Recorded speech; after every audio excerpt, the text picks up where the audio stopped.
Bonjour tout le monde et bienvenue à cette entrevue en direct de l'activité d'exploration Je m'oriente en live proposée par l'organisme Jeunes Explo Stage d'un jour. On est très heureux, les jeunes à la maison, de vous proposer cette activité d'exploration afin de vous aider dans votre processus de choix scolaire et professionnel.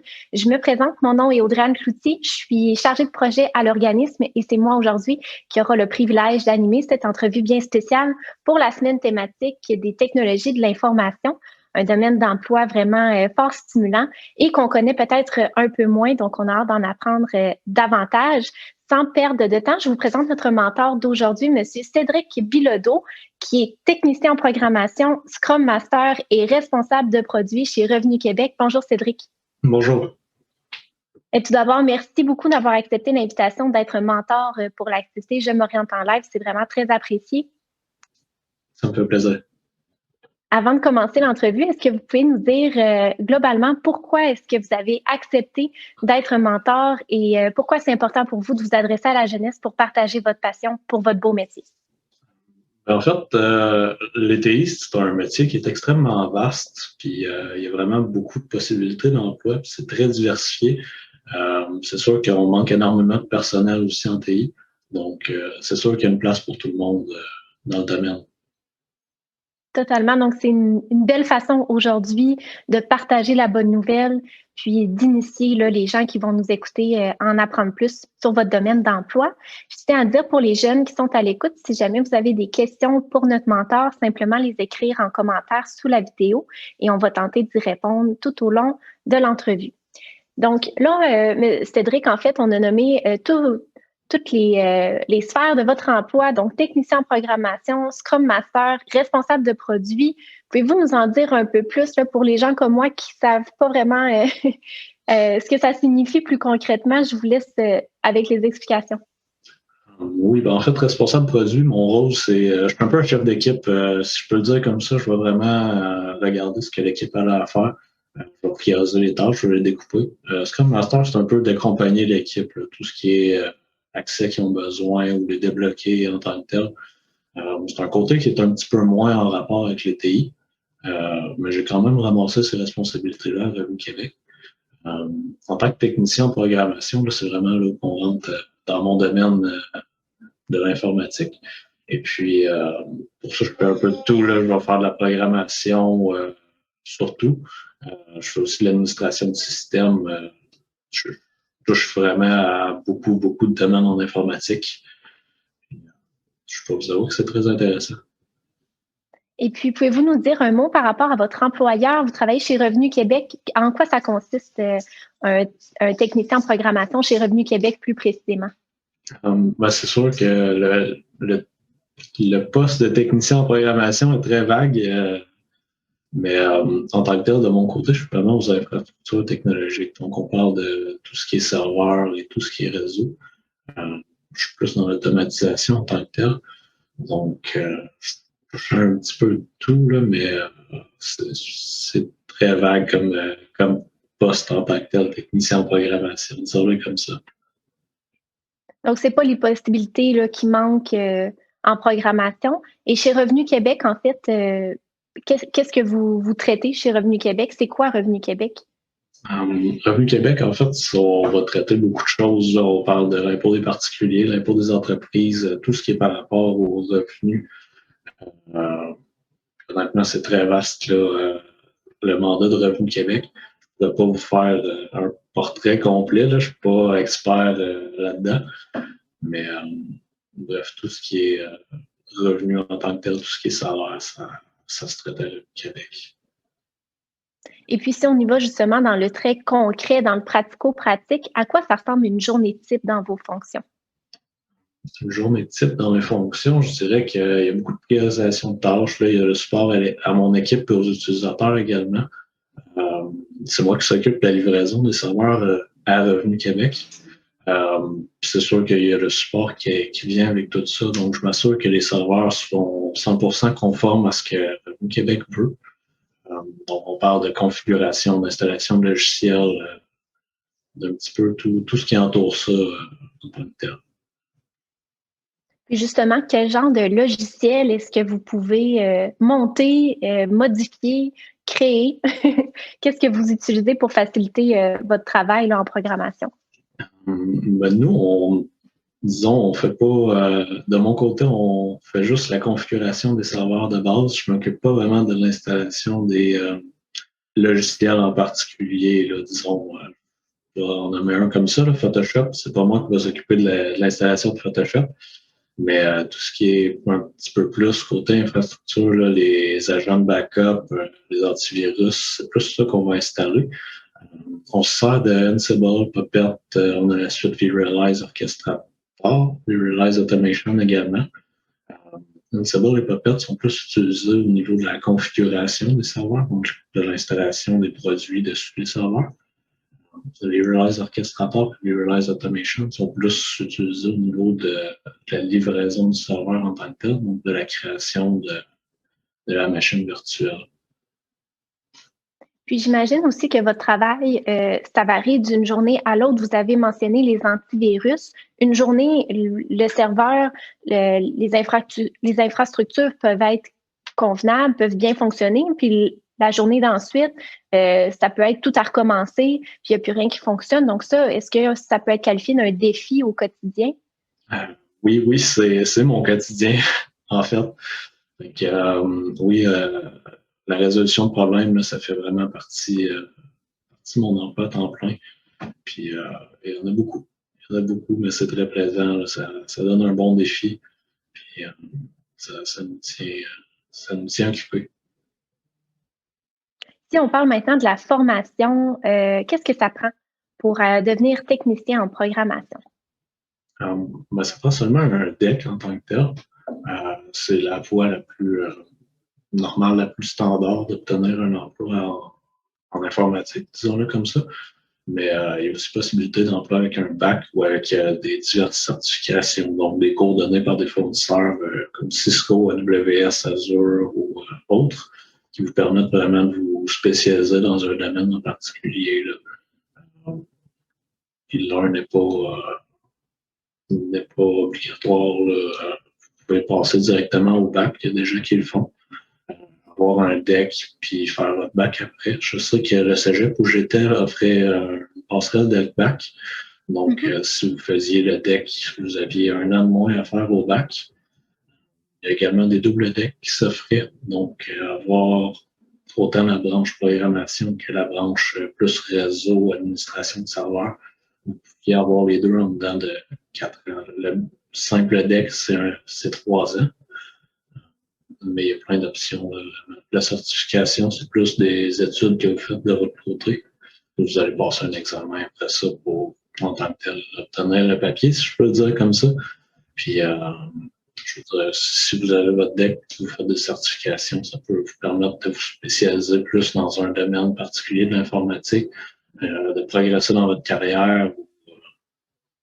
Bref, c'est très vaste, là, les moyens d'obtenir un emploi en informatique.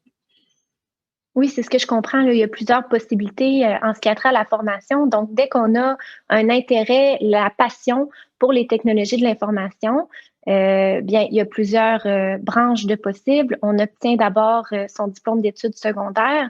On peut faire sa demande d'admission au collégial pour entrer en technique dans le DEC en technologie informatique. C'est une durée de 3 ans. Pour le DEC, il y a la possibilité du DEC Bac si on souhaite poursuivre à l'université, pousser plus loin un peu la formation. Puis vous avez mentionné également le double DEC. Moi, je suis un peu mélangée. C'est la première fois que j'entends ça. Pouvez-vous nous expliquer davantage c'est quoi la spécificité du double DEC? Dans le fond, nous, on avait notre DEC, ça fait sur 3 ans en tant que tel. On peut choisir une spécialité qui est soit la réseautique et l'administration de système ou le côté programmation plus. Donc, le DEC Bac, dans le fond, ça vous rajoute 1 année. Donc, on parle de 4 ans pour faire votre DEC en tant que tel. Mais vous avez les 2 spécialités à ce moment-là. OK. Et plus précisément, c'est quoi la différence entre la programmation et l'autre sphère que vous avez mentionnée? Moi, je suis en administration de système par réseautique, donc je vais m'occuper des serveurs en tant que tel, la configuration des réseaux informatiques. Si vous allez plus en programmation, à ce moment-là, ça va être vraiment, disons, du génie logiciel ou de la création de programmes informatiques. Le côté réseau, on n'en fait pas de ça. On va se limiter plus à des petits scripts ou des programmes très, très courts là, en administration de serveur ou en réseau. Donc, si je comprends bien, quand on dit la programmation, le gros code derrière les systèmes informatiques, ça, c'est plus vers la programmation. Puis, vous diriez que c'est plus l'aménagement, puis la mise en fonction des systèmes informatiques. C'est un peu ça? Exactement, c'est ça. La mise en place d'infrastructures technologiques, puis leur maintien, c'est plus côté réseautique. Il y a une question ici de Stéphane. En fait, il se demande l'emploi que vous occupez présentement chez Revenu Québec.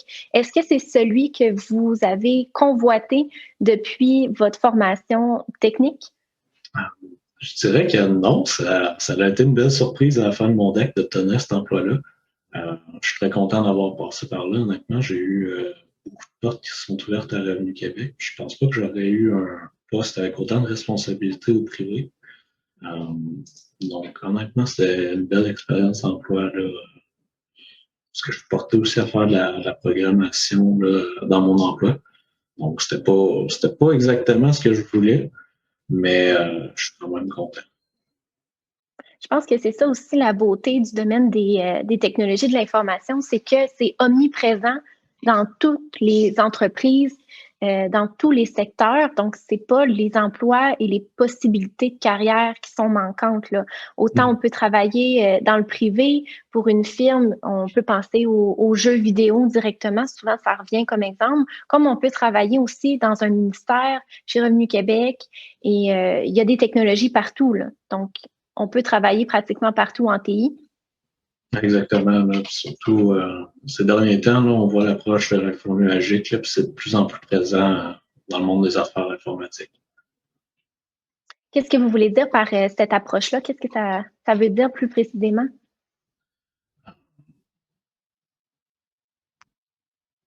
C'est un petit peu difficile à expliquer, disons-le comme ça. Comment dire? Disons que. Est-ce que c'est Ah oui, je vous laisse aller. Oui, non, je peux y aller. Je me demandais, est-ce que c'est un terme un peu plus spécifique pour expliquer que les avancements technologiques, c'est toujours en continu, puis qu'on s'enligne de plus en plus là, vers des refontes technologies avec le télétravail et tout? C'est un peu ça? Oui, exactement. C'est ça que je voulais dire. L'informatique agit de plus en plus comme un facilitateur, si je peux le dire comme ça, dans le monde des affaires. Donc, on voit de plus en plus de technologies qui apparaissent, là, le big data, entre autres, l'infonuagique que j'ai déjà mentionné. On a tout l'aspect plus DevOps, disons, là, qui commence à apparaître également. Donc, des programmeurs qui commencent à faire de l'infrastructure, puis on le voit de plus en plus dans le marché. Ça apporte beaucoup d'économies au business. Puis, honnêtement, je pense que c'est en pleine effervescence, là. Ça, j'imagine que c'est un autre côté aussi important de votre travail, c'est que l'informatique, c'est toujours en amélioration continue. Donc, vous avez toujours de la formation puis des nouveaux éléments à apprendre, à modifier. Il y a pas d'acquis nécessairement en informatique. Non, exactement. Il n'y a pas vraiment d'acquis parce que c'est un domaine qui bouge beaucoup. Les nouvelles technologies apparaissent presque au mois. Donc, il faut toujours se tenir un petit peu au courant de tout ce qui se passe. Dans notre day-to-day, ça ne paraît pas nécessairement, mais quand même, là, au niveau de la planification des prochains mouvements qu'on va faire, ça peut être très important là, de se tenir au courant des nouvelles tendances. Mm-hmm. Vous avez mentionné tout à l'heure que dans le cadre de votre travail à Revenu Québec, vous êtes un peu en gestion d'une équipe. Donc, il y a ce volet-là aussi là, qui est assez important dans votre travail. Ça m'amène à penser, dans le fond, les technologies de l'information, c'est pas nécessairement un travail qui est individuel où est-ce qu'on est seul devant son ordinateur. C'est beaucoup de travail d'équipe. Oui, ça fait partie intégrante du travail. Là. On ne pourrait pas s'en sortir sinon. Je mentionnais qu'il y avait des administrateurs système, des administrateurs réseau. Tous ces gens-là doivent travailler ensemble parce que les systèmes sont intimement liés. Donc, s'il y a de quoi qui ne fonctionne pas en quelque part, il faut trouver ce problème-là. Puis, c'est pas tout le monde qui a les connaissances pour. Le domaine est tellement vaste que c'est impossible.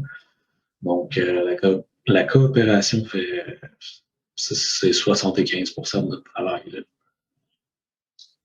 Donc ça, c'est important de le mentionner parce que c'est souvent un préjugé qu'on a par rapport au TI, où est-ce que justement c'est un travail très individuel, on est derrière son ordi, on fait du code, mais dans le fond, de ce que je comprends, c'est qu'il y a énormément de travail d'équipe.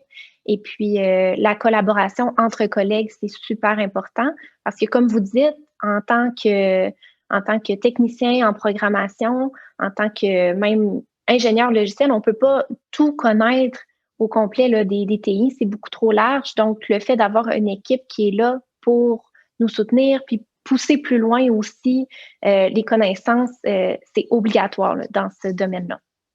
Exactement, oui. Puis on n'a pas vraiment le choix, là, surtout avec, disons, les failles de sécurité qu'on pourrait avoir. Ben, avoir une équipe dédiée à la sécurité seulement, ça fait toute la différence. Je prends ça comme exemple, là, mais ça peut être n'importe quoi. Ils vont être vraiment plus présents là pour être experts puis amener leurs connaissances à l'entreprise. Là. Totalement. Est-ce qu'au niveau du stress, c'était quand même intense, le fait de se charger justement de la sécurité des données? Je pense à Revenu Québec où est-ce que vous gérez énormément de dossiers. La confidentialité, c'est super important. Vous êtes en arrière de tout ça, l'aspect sécurité, confidentialité. Est-ce que c'est un stress pour vous de vous assurer de ça? C'est sûr que c'est la responsabilité de tous, la sécurité des données. Je suis personnellement pas en charge de la sécurité. Je m'occupe pas vraiment de ça, mais on le voit tous les jours. Il faut quand même appliquer des mises à jour sur nos serveurs, des correctifs, des configurations. Donc, oui, il y a un certain stress, mais personnellement, je ne le vois pas à ce niveau-là. Ça fait pas partie de mon mandat principal, disons comme ça. Mm-hmm. Et puis, selon vous, Cédric, ça serait quoi les principales qualités requises pour exercer dans le domaine des TI? Honnêtement, je dirais l'autonomie, l'initiative, puis beaucoup de facilité de communication. Comme tu le mentionnais tantôt, là, on imagine tous le programmeur tout seul devant son écran. Mais si on n'est pas capable de communiquer en informatique, que ce soit avec le client, notre boss ou nos coéquipiers, ça ne marchera pas, on n'ira pas loin. Puis je dirais que ces qualités-là vont même par-dessus les connaissances techniques en tant que telles. Donc, l'importance de l'autonomie, la facilité de communication pour s'assurer que ce qu'on comprend en termes de technologie, on est capable de le vulgariser aux autres pour justement faciliter le travail d'équipe, pour s'assurer que l'information est bien comprise de la part des gestionnaires et des collègues. Ça, c'est super important. Puis vous dites que ça va même des fois au-delà des compétences en informatique. Là. Donc, c'est vraiment super important ce volet-là de la communication puis de la collaboration. Oui, exactement. Si je prends l'exemple d'une mise à jour, il faut planifier cette mise à jour-là avec les autres systèmes, disons-le comme ça, pour être sûr que tout se déroule bien. Puis, une panne en informatique, ça peut quand même causer beaucoup de dommages à une entreprise. Mm-hmm. Donc, il faut que tout soit bien planifié, puis d'où l'importance de la communication. Totalement. Si on revient à votre expérience plus personnelle, le Cédric du secondaire, est-ce qu'il avait prévu se diriger en informatique? Quelle a été, dans le fond, la petite étincelle pour les TI? D'où est-ce que c'est venu ça? Oui, le mois de secondaire je voulais s'en aller en informatique. Ça fait depuis secondaire 3 environ là, que j'ai fait mon choix. J'ai eu mon premier emploi en informatique vraiment dans ce temps-là. J'aidais des gens à utiliser des ordinateurs dans une bibliothèque. C'était pas grand-chose. Je leur montrais simplement à utiliser Word ou à naviguer sur le web. C'est un petit peu ça qui m'a donné la piqûre, si je peux le dire comme ça. Donc, c'est avec un emploi étudiant là, à la bibliothèque, aider les gens avec Word, Excel. C'est à partir de là que vous vous êtes dit, ah ouais, les TI, ça pourrait être fait pour moi. Là. J'aimerais ça travailler dans ce domaine-là. Oui, exactement. Tu sais, j'ai toujours été porté aussi à utiliser un ordinateur. Là, donc, ça l'a aidé un petit peu aussi. J'avais un petit penchant déjà avant d'avoir l'emploi. On dit souvent que les technologies de l'information, c'est un domaine où est-ce qu'il faut être passionné. Est-ce que vous êtes d'accord avec ça, le mot passion pour définir votre travail en TI? Oui, on n'a pas le choix. Moi, au Québec, en tant que tel, je suis un petit peu moins pressé, disons-le comme ça, mais il y a des emplois que vous allez avoir énormément de stress. Là, dans le jeu vidéo, c'est un bon exemple. Là, en fin de livraison de projet, normalement, il y a beaucoup d'heures, beaucoup de stress. Même chose dans le domaine hospitalier, par exemple, où on va avoir des vies en jeu si un système plante. Donc, ça prend de la passion pour faire ça, là, et aussi juste se tenir au courant là, des nouvelles tendances du marché. On en parlait tantôt. Mais ça, normalement, je l'ai fait sur mon temps personnel. Je ne le fais pas sur mon emploi en tant que tel. Donc oui, ça prend une certaine passion. J'enchaîne avec une question de Rose ici qui se demande quels seraient vos conseils à quelqu'un qui aimerait travailler en TI? Honnêtement, ça serait d'expérimenter à la maison. C'était la manière la plus simple de voir un petit peu s'il y a de l'intérêt ou non. On n'a pas besoin d'avoir beaucoup de matériel pour ça. Un vieil ordinateur, ça peut faire amplement la job. Ou même l'info nuagique, je l'ai mentionné à plusieurs reprises, là, mais la plupart des fournisseurs ont des offres gratuites qui nous permettent de juste expérimenter un petit peu et de voir c'est quoi en tant que tel l'informatique. Encore là, aussi, tu sais, les certifications, j'en parlais tantôt, mais sans nécessairement suivre la certification, on peut peut-être juste suivre le parcours en tant que tel pour guider un petit peu dans ce monde-là. Ça peut nous donner quand même un bon avis là, de c'est quoi l'informatique. Mm-hmm.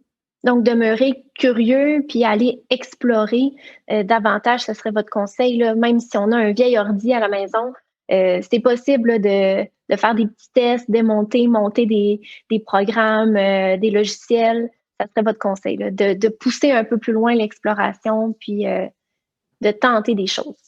Exactement. Puis aussi, apprendre un langage de programmation, là, ça serait une bonne voie. Là. Ça peut paraître gros, oui, mais juste faire un petit programme simple, là, ça peut, euh, ça peut montrer s'il y a de l'intérêt quand même en informatique. C'est pas de quoi de très gros non plus. Là. Ça paraît gros, mais Oui. c'est plus simple que ça en a l'air. Donc, même moi qui ne connais pas nécessairement l'informatique, je pourrais m'avancer puis m'initier à la programmation. Là, j'imagine qu'il y a plein de tutoriels, puis des trucs qu'on peut trouver aussi sur Internet qui nous initient un peu à ça. Donc, ça serait de ne pas hésiter, puis justement de se lancer là-dedans. Exactement. Ça coûte pas cher, ça coûte juste un petit peu de temps. Il y a une autre question ici de Gaëlle que je trouve vraiment pertinente. On se demande quels sont les moins beaux côtés de votre travail en TI? Et moins beau côté de mon travail en TI, c'est sûr qu'il y a le stress dans certains cas. Quand tu as quelqu'un derrière de toi, ton système ne fonctionne pas, puis il est là, puis il respire sur ton épaule, là, ça, c'est pas toujours plaisant. Euh, mais je dirais qu'à part de ça, il n'y a pas vraiment de côté pas plaisant, je trouve. Mais tu sais, je parle en tant que quelqu'un qui sait qu'il veut s'en aller là-dedans, puis secondaire 3, puis qui est passionné, là, c'est sûr que c'est pas. C'est un petit peu personnel comme réponse, là, ça peut varier.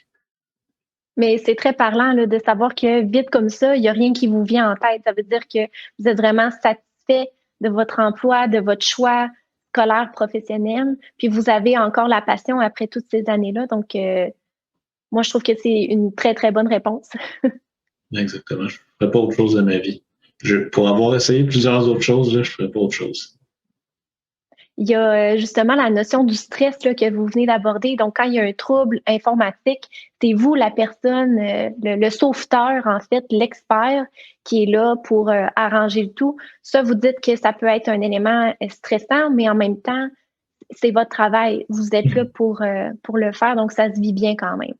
Exactement. Ça dépend toujours c'est quoi qui est planté, puis il y a des choses qui sont un petit peu moins importantes que d'autres, mais c'est notre travail. Puis honnêtement, voir le visage de l'usager que finalement son programme fonctionne ou sa souris se met à fonctionner, euh, pour eux, c'est vraiment un autre monde, puis ils comprennent rien à ça. Puis de leur apporter un petit peu de clarté, c'est vraiment c'est vraiment super. Totalement. J'enchaîne avec une autre question. Merci les jeunes de votre participation. C'est vraiment le fun de vous lire. Nassima qui se demande en fait, qu'en est-il de la collaboration entre le technicien en informatique et l'analyste à travers les méthodes agiles ou le Scrum? Un peu plus technique, celle-là. Ouf, un petit peu plus technique, oui. Personnellement, je le vois pas. Je suis seulement technicien, mais je fais un travail d'analyste. Fait que tous les membres de mon équipe sont des analystes, donc je le vois pas vraiment à mon emploi. Euh, mais normalement, vraiment, l'analyste va plus gérer au niveau des priorités et de ce qu'il faut qu'il soit fait. Le technicien va plus exécuter en tant que tel. Euh, je ne sais pas si ça répond à la question, mais je pense que c'est le mieux que je pourrais dire.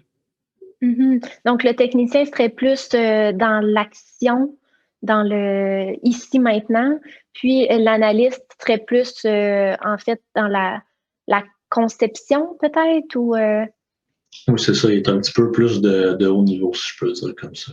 OK. Il y a Nayeli ici qui revient sur votre cheminement personnel.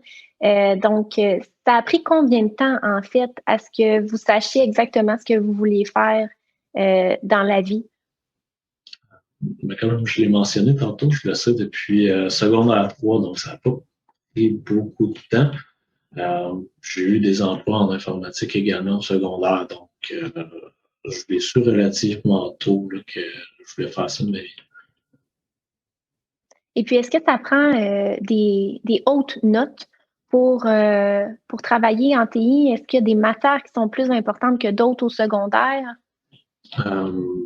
Honnêtement, je ne crois pas. Non, je n'ai pas eu des très hautes notes, disons-le comme ça, au cégep.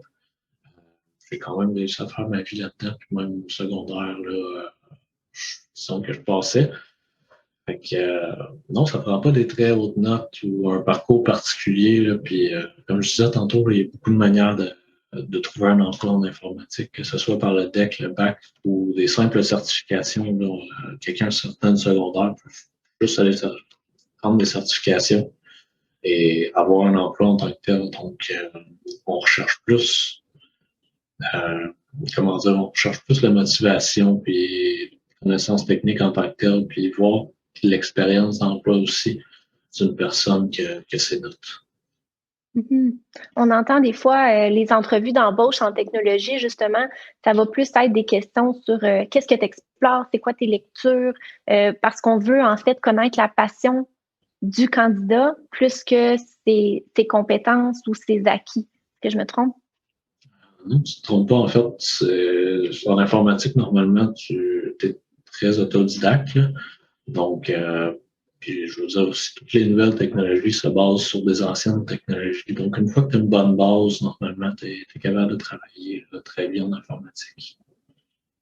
Alors, j'espère que ça répond à ta question, Nayeli, justement, qui se demandait si ça prenait des hautes notes au secondaire. Donc, de ce que je comprends, c'est pas nécessairement. L'important, c'est d'être motivé, d'avoir la passion, puis d'avoir son diplôme secondaire. Et après ça, c'est quand même facile là, de se trouver une branche dans le domaine. Ensuite, il y a une autre question en terminant parce que je vois que le temps file, ça a passé vite. On se demande en fait, ça serait quoi le plus haut poste qui serait possible d'obtenir là, comme technicien en programmation? Revenu Québec, c'est sûr qu'on peut passer analyste, puis monter à ce niveau-là, ou on peut passer architecte aussi, architecte système. Dans le fond, on va vraiment concevoir les systèmes, puis documenter les interactions entre les différents systèmes. Ça serait ça, Revenu Québec, mais je sais qu'il y a énormément de postes là, en tant que tel en informatique, puis il y a beaucoup plus haut qu'on peut aller en tant que tel. Surtout au privé, au domaine public, c'est très carré, disons-le comme ça, au niveau des carrières. Mais dans le domaine public, il y a vraiment, dans le privé, pardon, il y a vraiment beaucoup de flexibilité, là, puis les possibilités d'avancement sont infinies. Alors ça, c'est motivant. Donc, même si on souhaite avoir le DEC, pas nécessairement aller à l'université parce qu'on sait qu'il y a énormément de belles possibilités d'emploi, puis c'est possible d'avoir une excellente carrière avec le DEC, donc la technique en informatique. Les possibilités d'avancement sont vraiment intéressantes. Puis, on plafonne pas, là. Il y a toujours possibilité d'aller plus haut, d'en apprendre plus. Puis, ça, c'est pertinent aussi. Je terminerai l'entrevue avec la notion de la mixité en emploi. À Jeunes Explo, on encourage les jeunes filles à aller vers des métiers typiquement masculins, les jeunes garçons à aller vers des métiers typiquement féminins. Est-ce que vous avez un mot, Cédric, pour les jeunes filles qui nous écoutent, qui auraient un intérêt pour les TI, pour les encourager justement à aller dans ce domaine-là, qui est souvent associé au genre masculin? Oui, ben, allez-y, honnêtement, il n'y a pas de barrière à ce niveau-là, là, absolument pas. Ma conjointe, elle a fait le deck avec moi, plus côté programmation, là, elle vient de finir son bac, puis je pense que ça lui a pris une semaine de décrocher un emploi. Donc, allez-y, là, il n'y a aucune barrière à ce niveau-là. Excellent. Bien, sur ces belles paroles motivantes, j'espère qu'à la maison, les jeunes filles, vous allez poursuivre votre passion et faire ce que vous voulez dans la vie. C'est super important d'aimer son travail et ne pas se buter justement à certains stéréotypes. Comme Cédric l'a si bien dit, il n'y a pas de barrière associée au genre, donc il faut y aller. Donc là-dessus, Cédric, c'est tout le temps qu'on a pour l'entrevue. Les Jeunes Explo, bien, vous remercie beaucoup pour votre temps aujourd'hui. Vraiment, ça a été un plaisir de vous recevoir. Et puis, on constate qu'il y a beaucoup de belles possibilités de carrière en TI. Alors, merci infiniment. Et les jeunes à la maison, on se revoit pour une prochaine entrevue. Merci.